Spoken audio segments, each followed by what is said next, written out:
Kilo Code versus Cursor. Kilo Code is an open source multi-agent coding assistant for VS Code. It includes specialized modules like orchestrator, architecture, code, and debug that help plan and write and debug code collaboratively with AI. So, it offers open source transparency with no vendor lock and optional local AI model usage. This is its pros. It also has the multi-agent orchestration, which have meaning different AI personas can write and plan to fix code. It also has toolchain integration for terminal commands, and it is also cost effective. The only downside is it has a steeper learning curve and it has an occasional stability issues.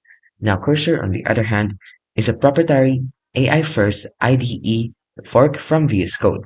It integrates AI deeply into the editor to assist with code completion, smart refactors, chat, and agent mode, all within a polished interface. So its pros is it has a seamless plug-and-play experience with AI baked into the interface.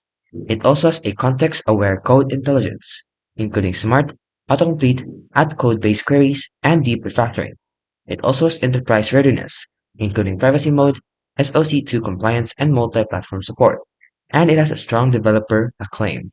The only problem is it has closed source, so with proprietary AI and less transparency regarding data handling. It also has subscription-based pricing, which can be expensive, and the users report the instability.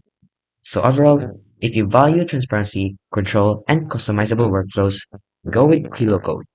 But if you prefer polished integration, power user encoding features, then go with Cursor.